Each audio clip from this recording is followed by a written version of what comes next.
really the character of the Muslim is supposed to shine on this occasion when we have differences of opinion. But at first, I wanted to relay a story. It's a story that's attributed to Imam Abu Hanifa rahmatullahi alayhi. It was a story that captured the relationship between Imam Abu Hanifa and his son Hamad rahmatullahi alayhima, and also the intergenerational conflicts that occur sometimes.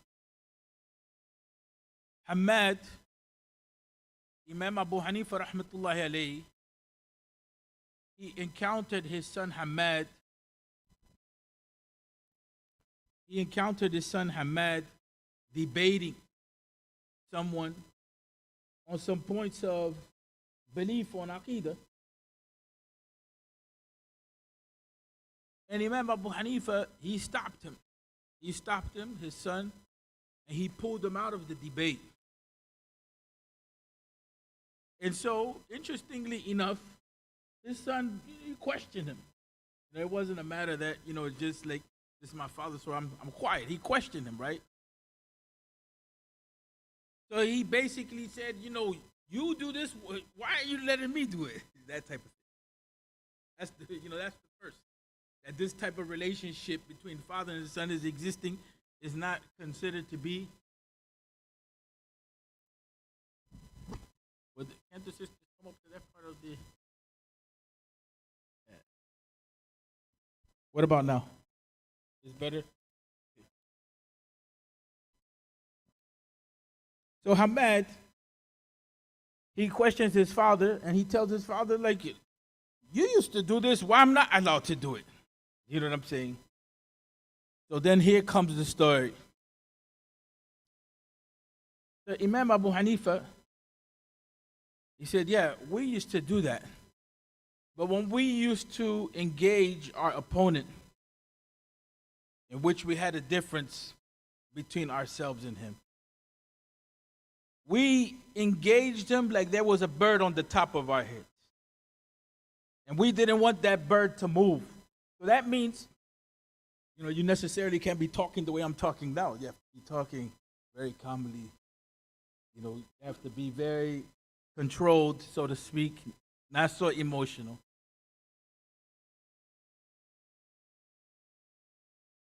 And then he said something which, unfortunately, we lose this point in today's time.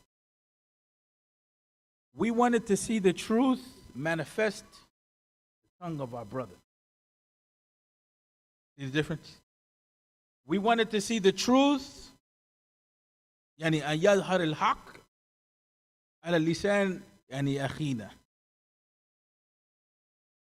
That's a hard reality. I'm not arguing with you and debating with you because I believe that I'm on the haqq. I believe that I'm on the truth. He said that's the first thing. That's the way that we approach the situation. Second, you argue to win the debate, and you don't care if your brother becomes a kafir or not in the process as long as you win the debate.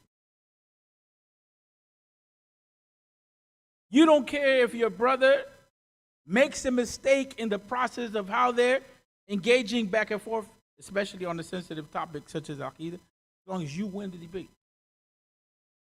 So from this story, this is an opening to how it is that the Imams in the Deen, how it is that they looked at the situation.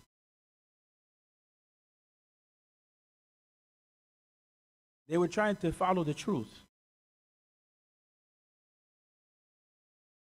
The other thing is that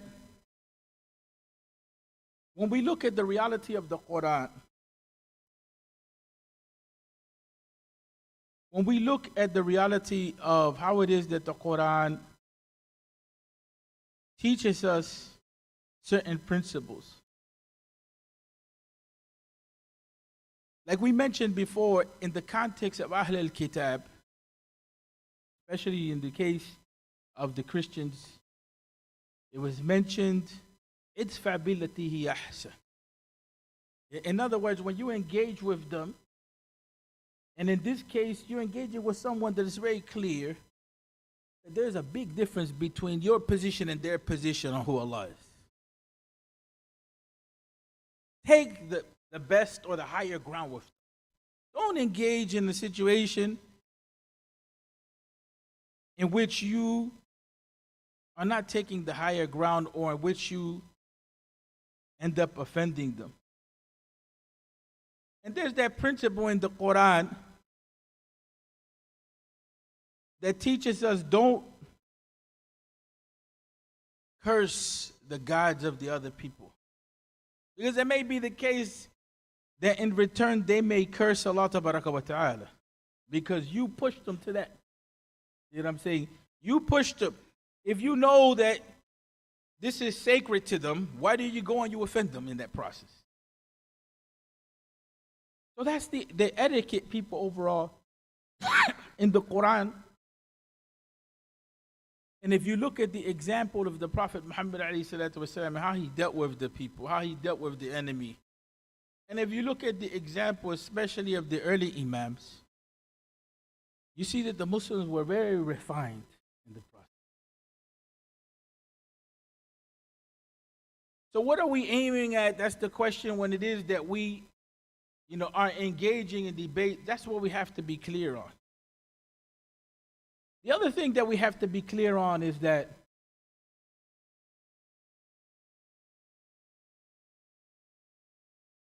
the Quran gives us that principle, la ikraha fi din, whether we like it or not.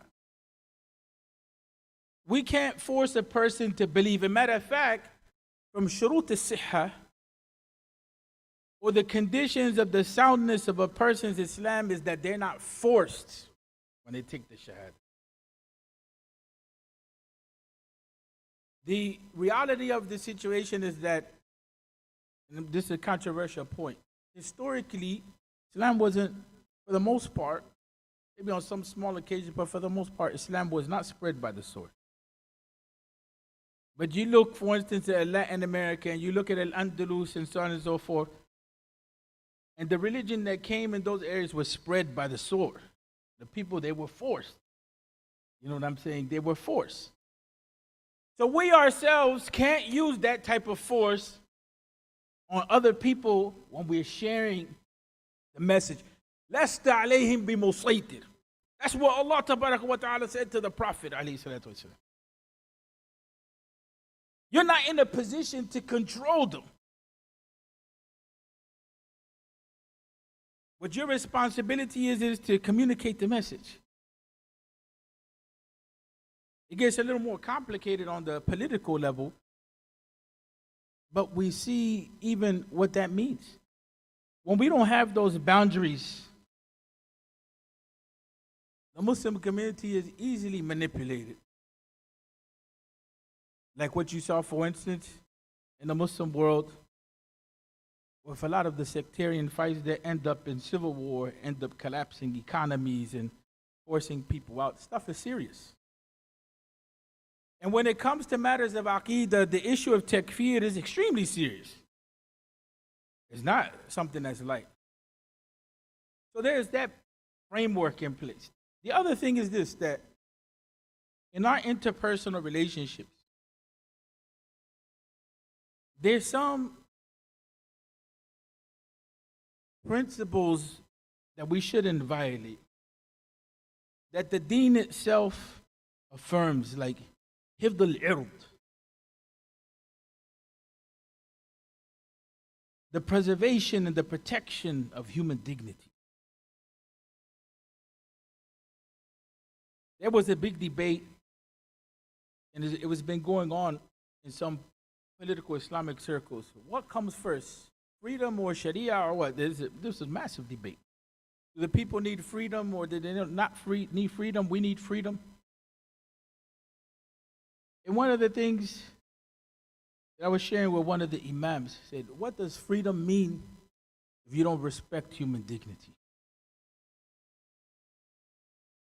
You can have freedom. You're free to do what you want. He's free to do what I want. I'm free to do what I want. But what is it that sets some ethics for that freedom?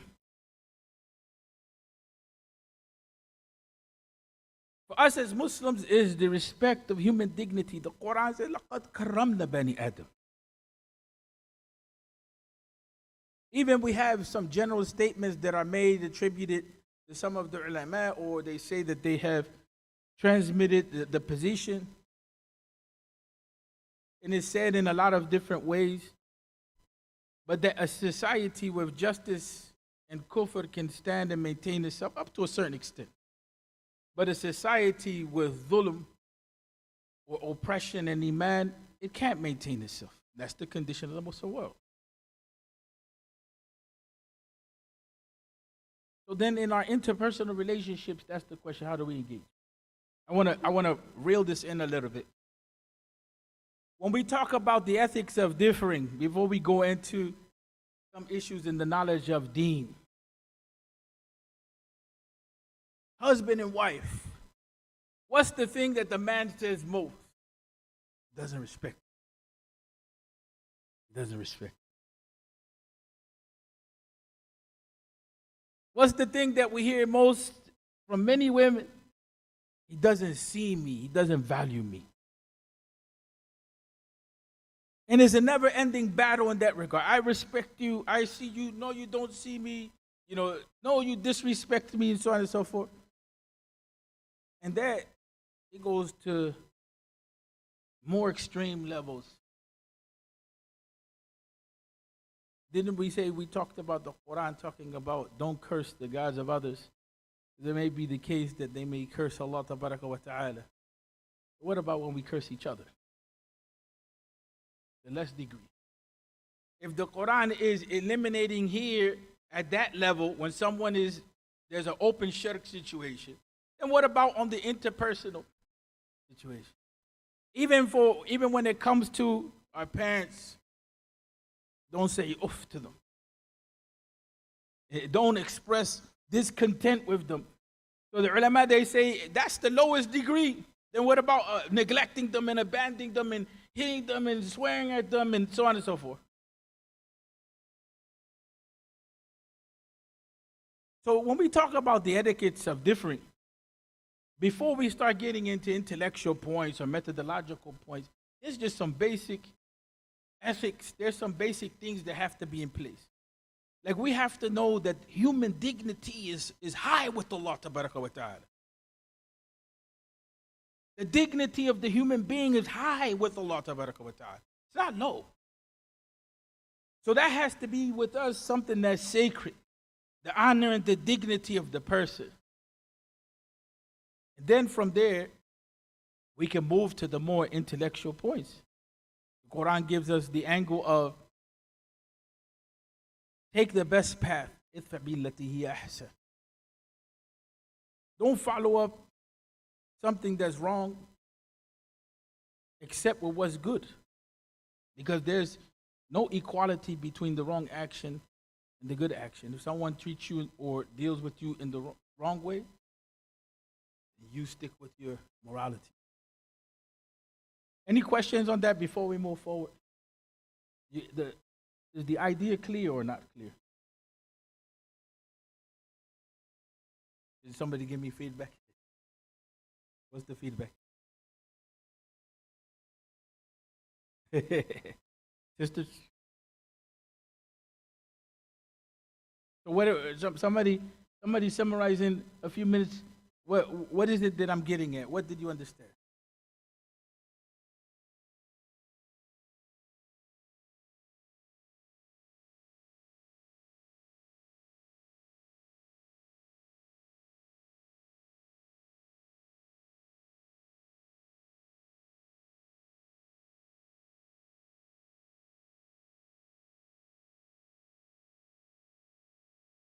Right. And at the level, thank you for that. At the level of when the Quran is telling us don't curse other gods, the gods of people, because it may be that they curse Allah tabaraka wa ta'ala, what is it that you're doing there?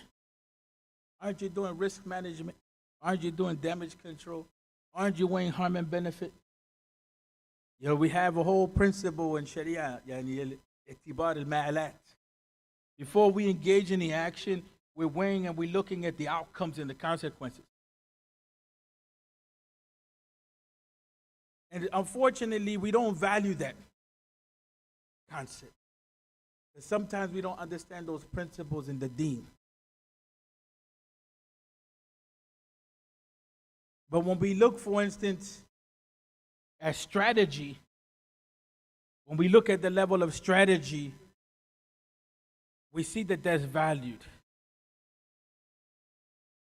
We see, for instance, that an economy, if we take this route, what's the outcome is valued. We see, for instance, in war, the thinking is if we do this, if we don't solve it diplomatically, then we'll run into a crisis, then it'll be a hot war. It's looked at in the rest of the communities of the world. But among ourselves, it's not looked at. You see what I'm saying?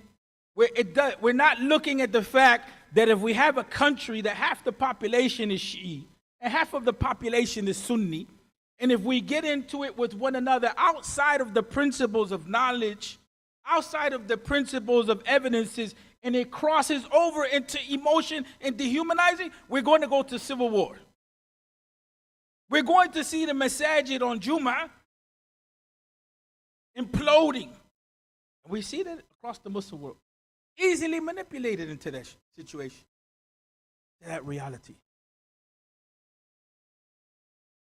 The interesting thing, Imam al-Ghazali, rahmatullahi alayhi, Imam al-Ghazali's period was an interesting period because of the issue of the rise and fall of Islamic civilization.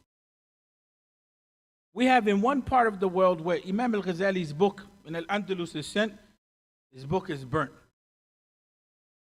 It was burnt when it went to Al-Andalus. And some of his students reported back. And in the meantime, Imam al-Ghazali himself, prior to that, goes into a crisis, and then he ends up writing a book.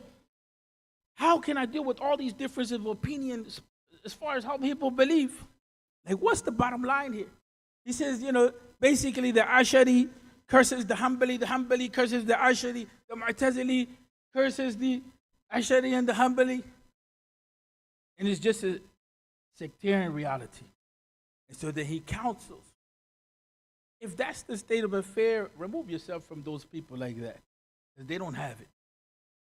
If they think the haqq is only at that level or the truth is only at that level, they don't have it. Then sadly enough, not paying attention to this reality, we lost Al-Andalus. Al-Andalus was a straight Aqidah fight. It was a fight over power and desire. Those two things, when they came together, it was sectarian war. It collapsed Al-Andalus. And it left the pathway open for the Moroccans to be invaded by the French. And then it pushed the Moroccans to go invade Timbuktu. Then it opened up majority of West Africa for a place like Timbuktu, which was a place of scholarship and knowledge, to just be open to warfare, and those people ended up being enslaved. They came to the Americas.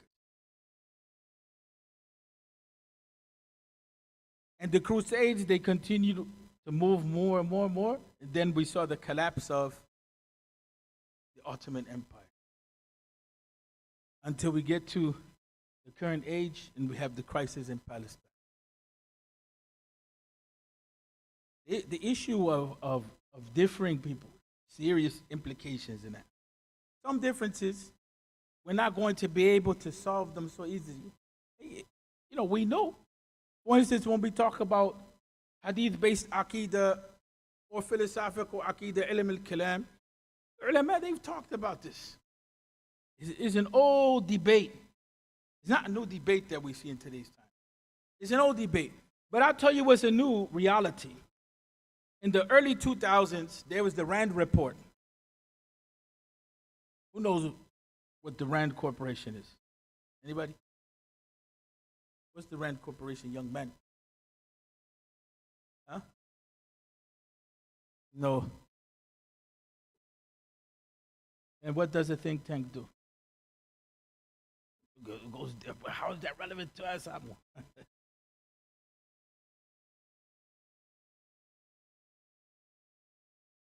Okay. I advise you all to look at the 2000, I think, and 1 or 2002, this was almost after the crisis that we had in New York. Look at the advice that was given by the Rand Corporation. The first thing was to eliminate the political movements. That was the first thing. This was after what happened in Afghanistan. When in Afghanistan, Saudi Arabia cooperated. And so the Salafi Dawah was being used to hit the Russians. So then the Salafi Dawah came in, and it was advised that the Salafi Dawah be pushed against the Islamic movements.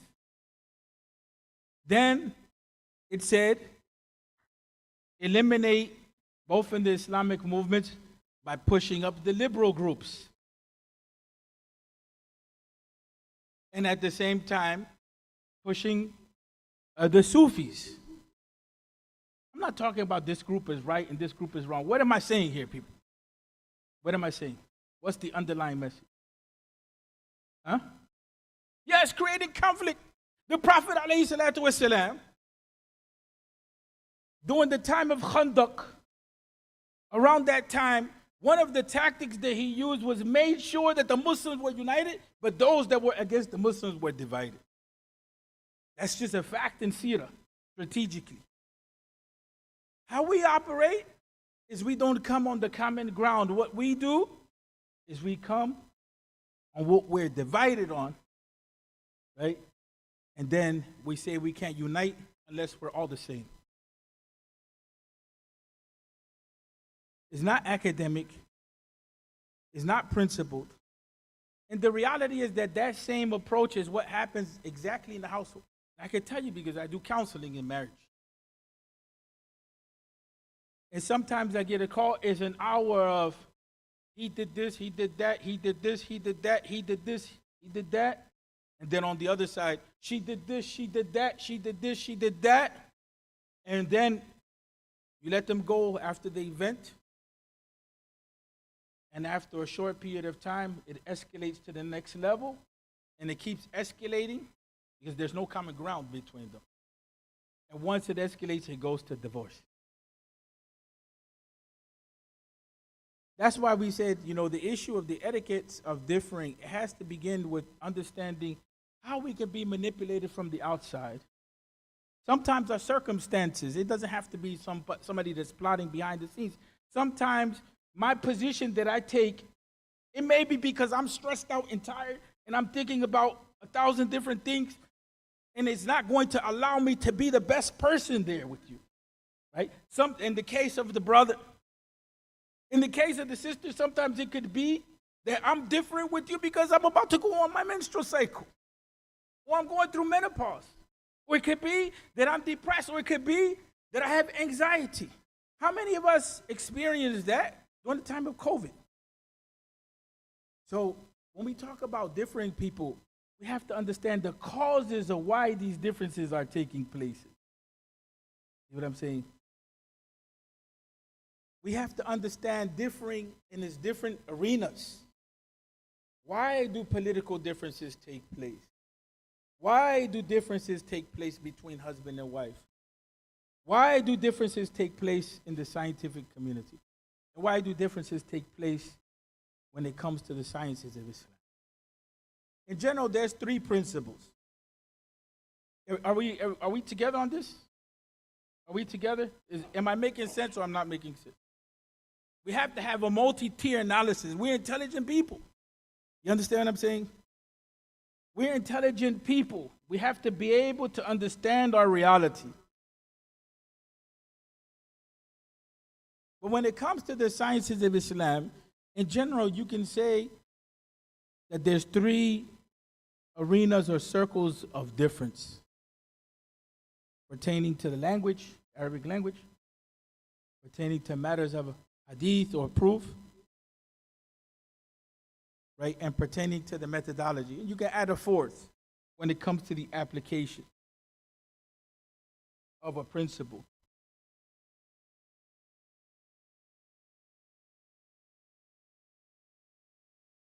We have the hadith that is pretty famous And it's the hadith in which the Prophet sallallahu alaihi wasallam, he tells the companions,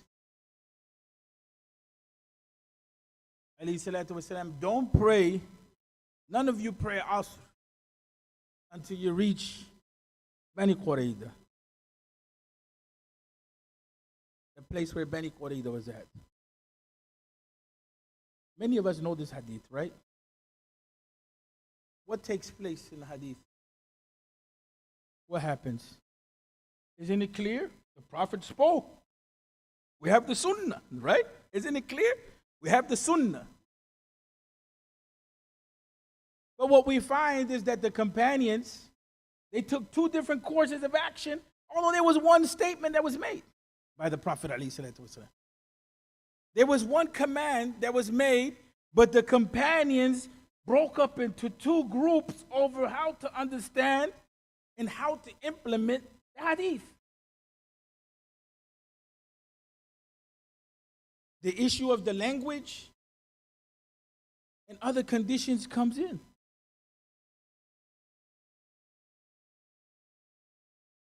So one group understood from the hadith to pray and make your way, mubadara, make your way fast. Get there and make sure that you have prayed and get there speedily. The other group understood that you don't literally pray until you get to Bani Qurayda. They pray Salat al-Asr outside of the time. When they go to the Prophet ﷺ and they present the situation, the Prophet, he didn't say this person was wrong, he didn't say that person was wrong. Both of them were in the realm of acceptability. Although closer to the haqq or closer to the right approach was those that understood to pray and hurry up and make your way. But the hadith opened itself up. What lesson do we get from that? What lesson do we get from that scenario? Anyone?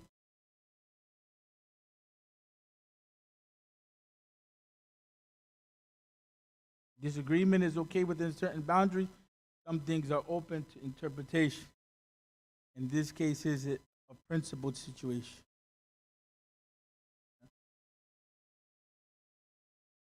In this case, yeah. Don't stick to personal understanding because they went to verify it with the Prophet. That's important, especially in today's time. Because people are reading the ahadith and so on and so forth, and they come up with their own ideas, and they don't verify. Anything else that comes out of that? Huh? Yes, that Islam is wide, people. It's wide in terms of what's acceptable and so on and so forth. The other issue is this. We have another hadith. It's an important hadith. But it kind of fell out of favor because one of the mashayikh, Shaykh al-Albani rahmatullahi alayhi, he had declared it to be weak. But it's an extremely important hadith. And although he declared it to be weak, there was a whole group of other scholars that declared it to be workable, a principle, strong, established. And that's the hadith in which Mu'adh bin Jabal is sent to Yemen as a judge. And the Prophet ﷺ, before sending Mu'adh to Yemen as a judge, asked Mu'adh, how will you judge? First of all, before we get into that, what do we get from that scenario? The Prophet ﷺ, before sending Mu'adh to his own people, Mu'adh was from Yemen, he asked him, how would you judge? What's going on there? What's the relationship between Mu'adh and the Prophet ﷺ in this situation? Student, teacher. Not only student and teacher, what kind of education is taking place here? Anyone?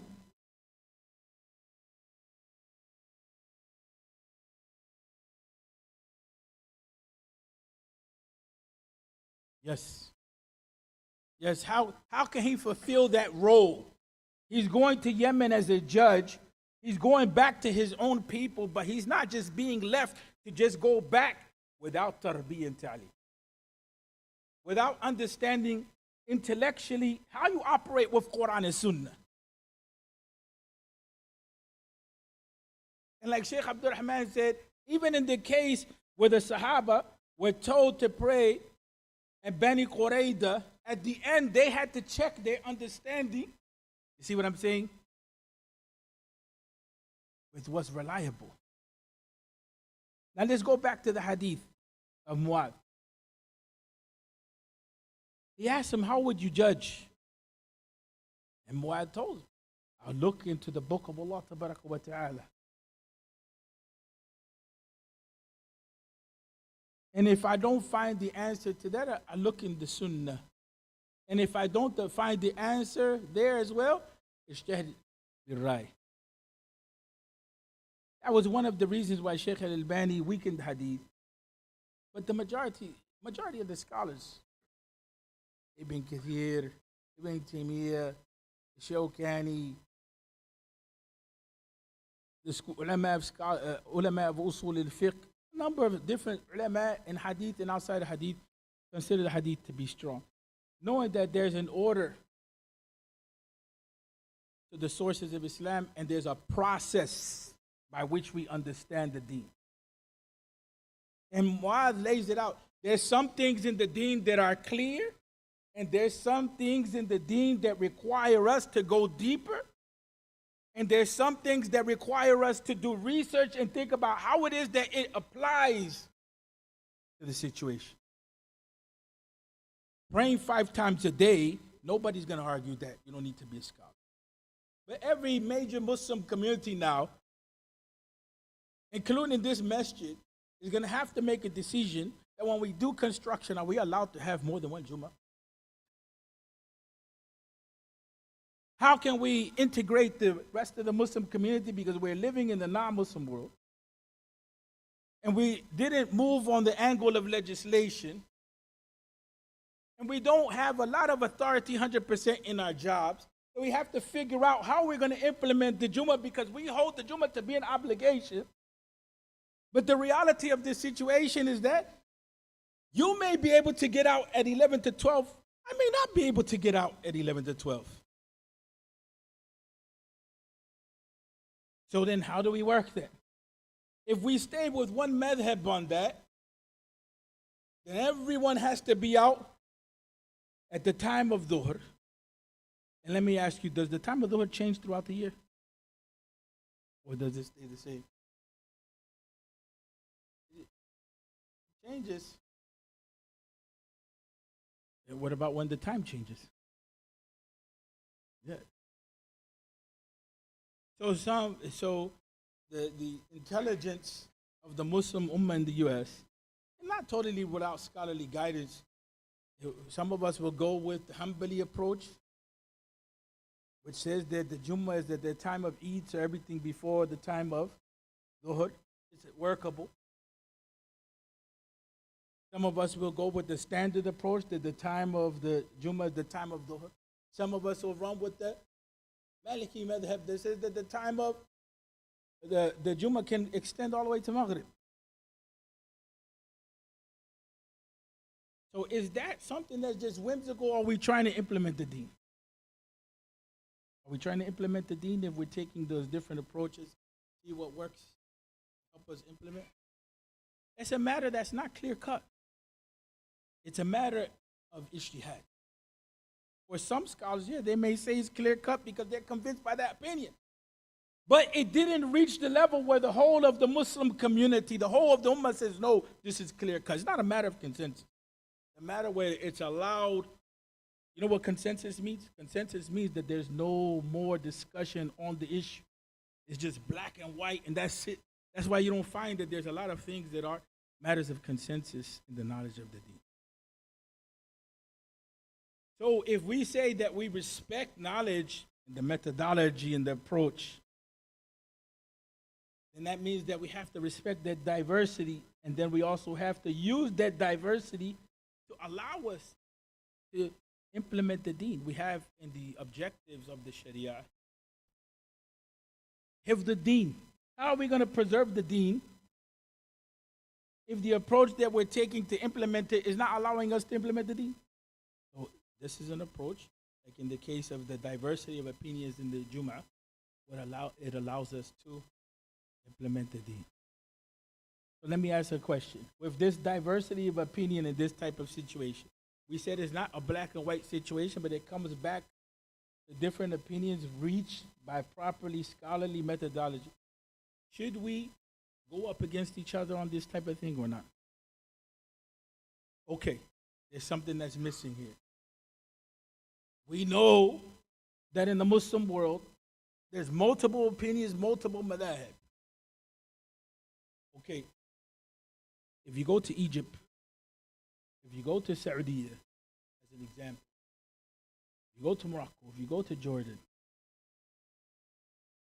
can you establish the Eid when you want in Jordan? Pick a country. Can you? Can you? You're a sheikh, you can do what you want.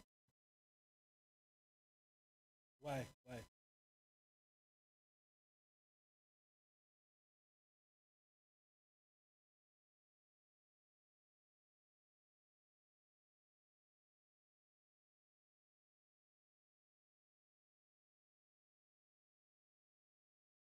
Well, why can't this democracy, brother? We can just agree when we want what we want. But that's not against the deen. Okay now. Okay now. Okay now. There was a common understanding in the Muslim world that when there was a Khalifa, the Khalifa had the right to make all of y'all be quiet and stop fighting and come and unite on a particular issue. But in a situation where there's no authority, like in a Muslim country, there's somewhat of an authority. That's why some of these issues don't come up. But in the U.S., where everybody was to say, is it democratic, my right, my opinion, my approach, my this, my masjid, my center, our way, this type of, and there's no organization, then it's very difficult to what? To stop some of that difference. So then, what do we do with a hadith like, Yadullahi ma al-jama'ah? Al-jama'ah barakah. What do we do with those types of hadith? That the hand of Allah is with the jama'ah. If you want to extract some meaning, that the aid of Allah tabaraka wa ta'ala is with the jama'ah. You know what the jama'ah means? With the group that's coming together and organizing itself, that the aid of Allah is with their group.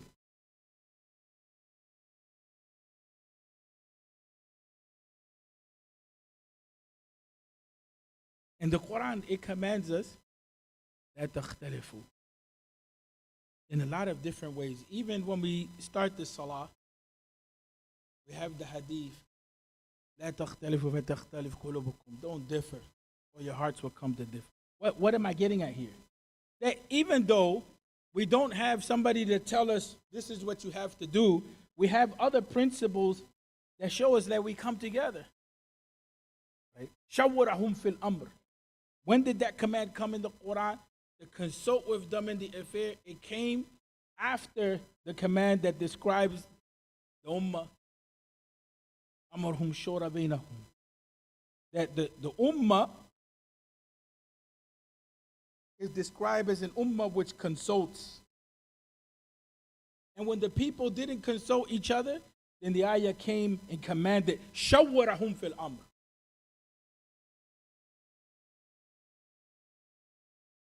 So even though we may not have that type of leadership, we should be following shura, right? We should come together in that regard. So some of our differing is not just a matter of, for instance, this interpretation or that interpretation. Some of our differing is coming because we're pushing one way and we're not realizing the importance of organization and the importance of coming together. And some of our differing is coming because we, as a consequence, we're not seeing the value of the community itself. Imam al-Juwayni rahmatullahi alayhi, in Ghiyath al-Umam, the book that he wrote and had to do with like political governance, like the aid or the support or the succor for the people, for the ummah, for the nation. He posed the question, what will the Muslims do if there's no Khalifa? He envisioned a time period where there would be no political leadership for the Muslims.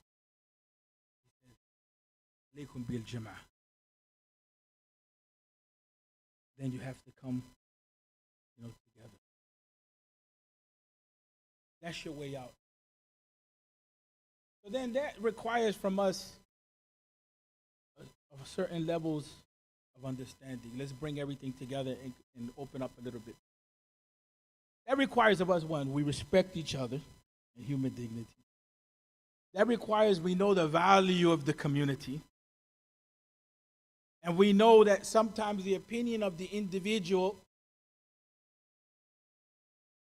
it could be the right opinion, but for the sake of the community, the individual may step down a little bit. We have to realize that the importance of the community. We have to know how to utilize the fiqh in such a way to implement the fiqh for our benefit and our growth and our empowerment. And we have to know that even in some of the Aqidah debates, it's very clear, a lot of that stuff is not going to go away. But we're obligated to still respect each other. Who knows the story about the Kaaba? Was the Kaaba on its right foundation? Who knows the story about the Kaaba?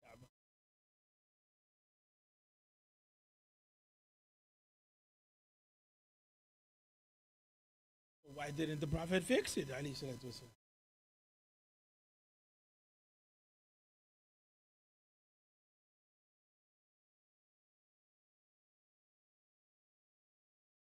So the Prophet told his wife, it was very clear that the Kaaba wasn't on his foundation. And if he was set it on the foundation, it would cause problems in the whole of the community. See what I'm saying? Like the understanding in the deen is there, people. But using the understanding to build ourselves, that's what's missing.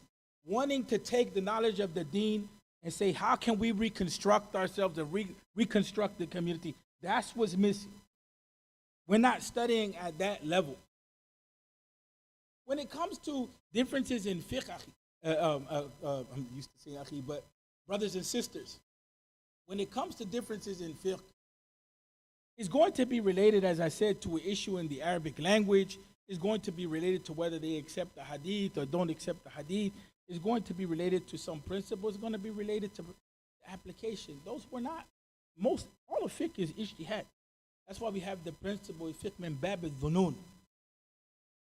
You don't need fiqh. You don't need the madahib and all of that stuff at the core of the deen. Madahib just come to facilitate and clarify certain points of the deen in some details. Right? So that's why we say that we respect the ijtihadat. And that's why there's a principle, ijtihad, la yanqud al-ijtihad. This opinion doesn't cancel out that opinion. In Aqidah, the debates come back to the Arabic language, for the most part. And they come back to whether you can explain Islamic belief philosophically or not. There was a time period in which the Muslims were encountering other civilizations. And when they were encountering other civilizations, like say for instance, if you're talking to me about Islam and I'm not a Muslim, you want me to know who Allah is, right? With me? Then I'm not a Muslim. Do I believe in Quran and Sunnah? I don't. So then how do you explain to me, right? I'm a Dawkins. I have my biological arguments for why God doesn't exist. I say that is a genetic issue. And in the evolution, that gene is wiped out. And what we got to now is the highest level of human development. And what that means is I no longer believe in God. How do you explain to me who God is, the value of belief in God? Do you come to me with an argument from the Quran and the Sunnah solely? Is that going to work for me? I don't believe in your book. Muhammad wrote that book. That's what the people in Princeton University have been writing about, trying to prove that Muhammad was the one that wrote the Quran. They don't even say the Prophet Muhammad. So then the scholars, they came up with, well, we're going to have to argue the point rationally. The issue of the debates in Aqidah was not necessarily 100% a problem. It became when that way of explaining who God is became forced on the people. And up to now, that's the debate that we have. Do we talk about God just by way of Quran and Sunnah? Or do we also have the pathway of philosophizing about who God is, or proving who God is by a rational means or rational proofs, making arguments for why we believe in God and why we believe in God this way? So between that methodology and the methodology of just following the Quran and the Sunnah, Muslims divided. Some said, no, we won't accept this because the Sahaba didn't do that. The other group says, well, the Sahaba didn't have to do that because they weren't in our time. And the reality is that that's how Islamic civilization developed. The other issue is, how do we understand certain things that are said in the Quran? Some ayat of the Quran, it looks like they're talking about Allah in human terms.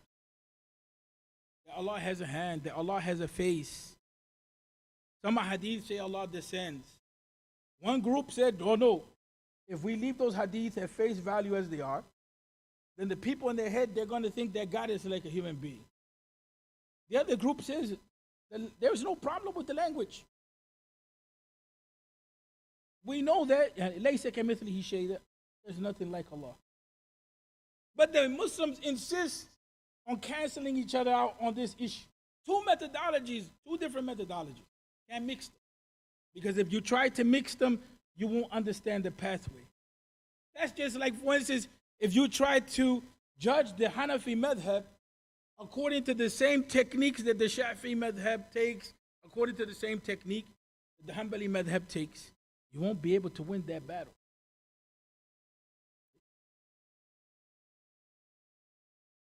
You know, when you write a paper or a thesis, you're doing that. Is the APA standard the same as the MLA? Two different standards, two different approaches, but what? They're used to write papers. That's the same thing, people, when it comes to the methodology of Islam, right? It's something that we have to try to simplify, but to simplify the process for you to say is like, look, this level of Islam, the knowledge of Islam has levels to it, and there's sciences to it. It's not just a simple thing of picking up a hadith or just reading a book. We need to be educated to understand how positions are formulated, why it is that the ulama differ. After we understand the basics of respecting each other and so on and so forth, it's an intellectual process. Just ask, what's the methodology that's being used here? Or what is the approach? Any questions? Any concerns? Sound like you know. No. Yeah. Who understood 5% of what I did? Who understood 10%?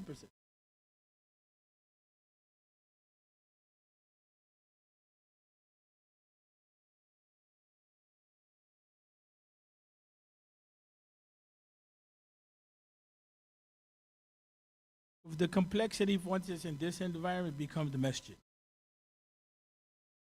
And that means that we don't go into the board to fight. We go into the board to build. We don't go into the board to undermine. You know what I'm saying? We don't go into the board to say, I'm on the board, I'm this, I'm that. We go to build because we have a responsibility to the future. But technically, if we were at a higher level of understanding, it would be regions, maybe the Central Jersey region or part of Central Jersey together. But, we may have to just train our youngsters to get to that. There's no use even criticizing each other because what do we expect from Muslims? You know what I'm saying? Muslims have come out of political oppression, asylum, poverty, all kinds of situations, and they survived that. and this later tier of Muslim refugees has come over the Mexican border. Allahu alam what they went through to get here. You see what I'm saying as far as survival. So the fact that they're alive and they're here and so on and so forth, you know what I'm saying? That's a big deal. And not to leave out the indigenous Muslims, when we talk about the struggles of the indigenous Muslims, you know, we talk about this masjid as being one of the oldest masjids in Jersey. But a lot of times, we don't even know the struggles in Newark, New Jersey. You know what I'm saying?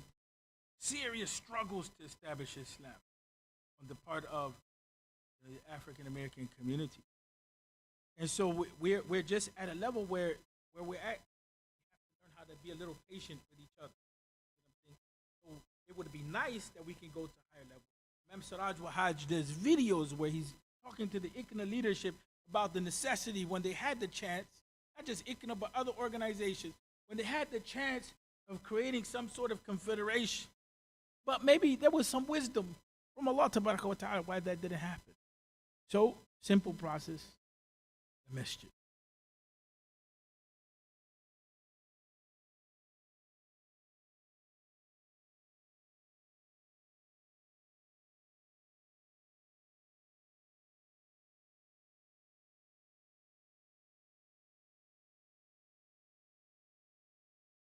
Does anybody want to answer that question?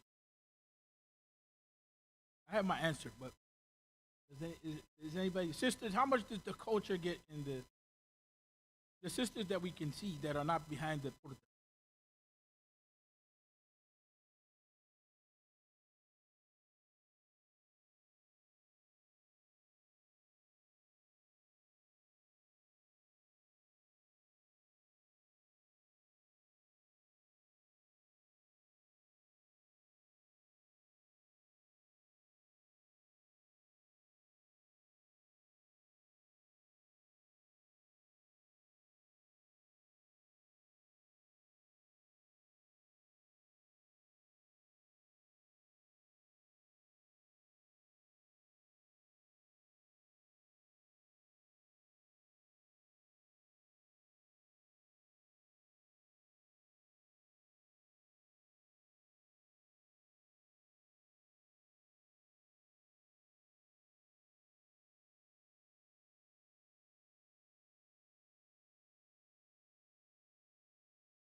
Yeah, the culture gets involved a lot.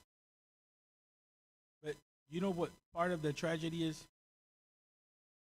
What was the orientation of Mu'adh bin Jabal? What was the Prophet's relationship with Mu'adh bin Jabal? Brother had said it here. What, can you answer for us, brother?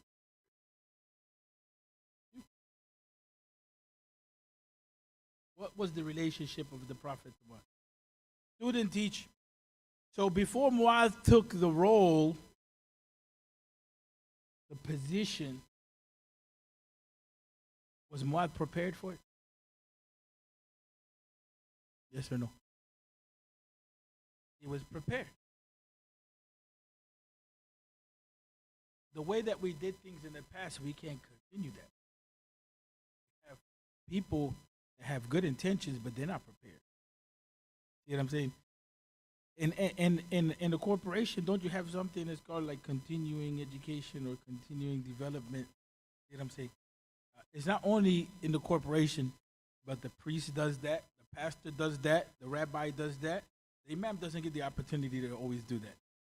Some masajid provide that opportunity for the continuing development. Like up in North Jersey, one of the masjids did that. They allowed the imam to go to Malaysia, finish his degree, and so on and so forth, come back. So part of that is that we're not really prepared for the challenge. You know what I'm saying? So culture, not only culture gets in the way, but what else gets in the way? Ego. Big time. Big time gets in the way.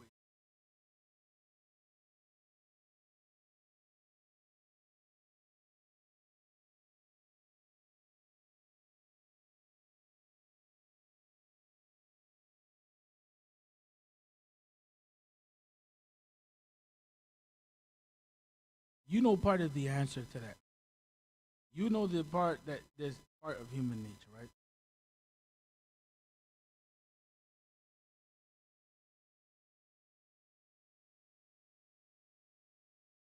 How much was passed in the budget for Israel and Ukraine?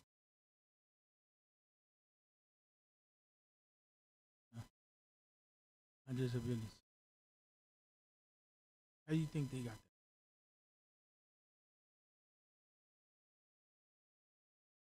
They work. They're serious. People are working together. People are working together. You know what I'm saying? Okay, and I mentioned this in the khutbah. Does New Jersey have Eid as the official holiday?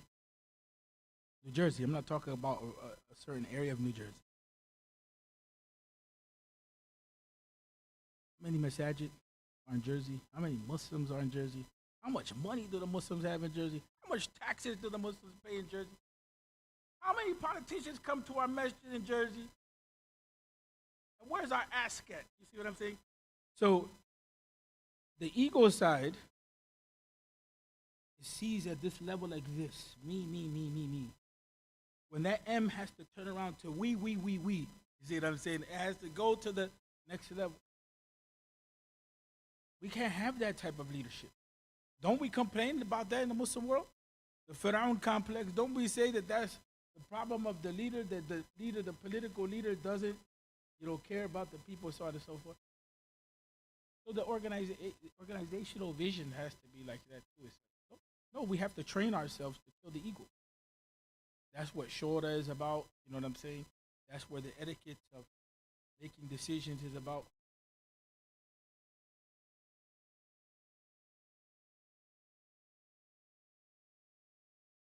I have a theory on that. I may offend some people. I honestly think that we have low self-esteem from colonialism. You see what I'm saying? Muslims have low self-esteem. So I need to prove to you that I'm better than you. You know what I'm saying? I need to prove to you my car is better than you somehow. My house is better than your house. The amount of money, my status, my education, my this, my that. That doesn't mean anything. We're all going into the grave at the end of the day. You know what I'm saying? So we have to retrain ourselves to be in those situations. In a job, in the corporate room, can you get away with that type of stuff? Everybody just flexing their. Can you get away with that? There's accountability. You see what I'm saying? So that's the thing about that type of differing is coming from a poor tarbiyah.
Yeah, there are a lot of dynamics. How many of you know Brother Mitty? He's doing his PhD in psychology. I met him earlier. But part of that too, like what you're saying, part of that we have to have an understanding. Like if we take it in part to the African American community, there was a segment that came from the Nation of Islam. Not all of it, but a segment came from the Nation of Islam. So the whole idea of the black struggle was at the forefront, right? That's the same thing for those who established the state of Pakistan. They had to what? Focus on the Pakistani identity, right? When they were breaking from India. The same thing happened with the Arab nationalism. You know what I'm saying? So everybody's struggling for how they can, after the fall of Khilafah, how they can establish themselves. So when we come to the U.S., what happens? All of those struggles end up coming here. See what I'm saying? They end up coming here, and we don't have the necessary discussion. We have it way better. I have had some students that have told me, you know what, I love being in the U.S. because we have a Desi identity. I didn't understand exactly what she was getting at until she explained it to me. Because when I go back home, there is no Desi identity. And then I remember brothers that I studied with in England fighting each other over this one is Indian and this one is Pakistani. My father made hijrah. Your father didn't make hijrah. You know what I'm saying? So those things, we have to be careful how we judge it. Like, for instance, in the American community, among the indigenous Muslims, what do we say about the immigrants? We said they came here for what? For dunya. But we never asked, in deen, is it allowable to make hijrah for dunya? To safeguard your wealth and to safeguard your family. We never asked that. And did it make sense for people to come here for dawah if they didn't even know anything about the dawah? We know some brothers, I know brothers that came to the MSA, they were not practicing back home, period. They were not making salah. They started making salah in the U.S. Our community needs rahmah. It needs someone to love it. It's like a child that has been neglected. You know what I'm saying? That needs mercy, that needs attention, compassion. Someone that's willing to say, you know what? We understand the struggle. We understand that, you know, the Burmese are displaced.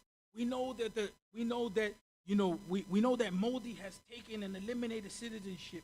We know that, you know, in Central Africa, this is, unless you have that awareness of the ummah and that compassion and touching into the people, it's going to be hard to touch on the cultural thing, right? The other thing is that Islam doesn't totally destroy culture. Islam, the Prophet ﷺ, the Arab culture was modified. And that's the same thing for everyone else. So those differences, their differences, a lot of times come because we're not dealing with them in the correct. Anybody else? Any other comments? Any other?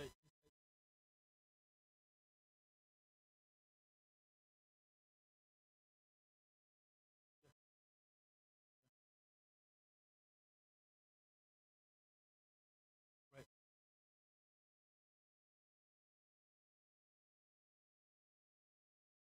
Yeah. Yeah. Yeah.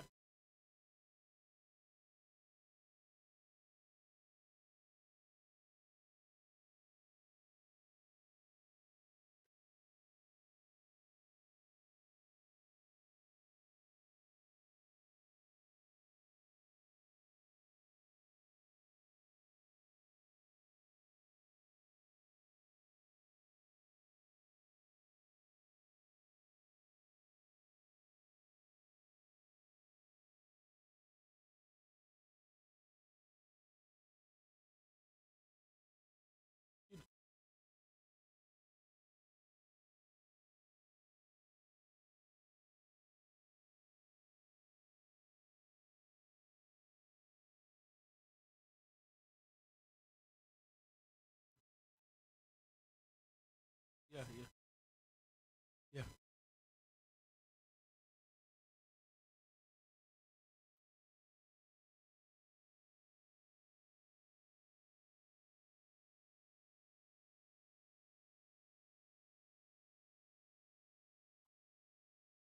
Yeah. I always say this, Sheikh. The imams need to be retrained. The imams need to be retrained, and the people need to realize that not all of the imams, because they didn't become a doctor or take this test, they're dumb. Some of us have degrees in other areas as well. There's a cultural battle in that regard in how we look in the Arab world. Do they say sheikh? No, they say doctor. That's the first sign of being colonized, because you have put the sheikh at this level.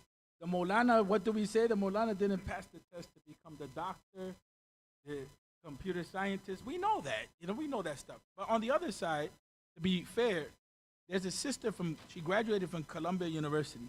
She's the head of care in Cleveland. The first thing that she came in to do was that she got a nonprofit consultation agency to come in and assess the nonprofit and how the board operated. I'm not getting into that with the board here, right? But what I learned from that is sometimes the conflicts are not due to ego. Sometimes the conflicts come because the way that the thing is structured it leaves too much open, and it creates misunderstanding. It's not always, some defect in someone. It's that we're learning. That's why I said if there's no compassion in the process, we won't be able to understand what we need, and that's a type of difference that can be solved. Sisters, are you going to be quiet? And then, we have this problem where they say we oppress the sister, but then we give them the opportunity to talk and to voice themselves, and there's silence. Any last opinions? Last insights? Anyone else before we move on?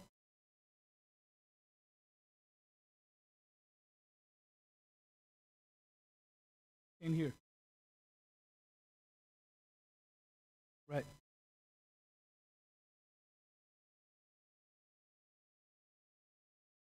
Yes. Yes. Yes. Yes. Right.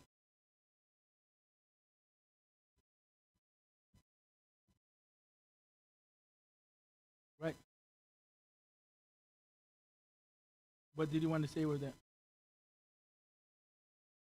And those are the principles that we need to be, trained in. We have about 1 minute left. Anybody else?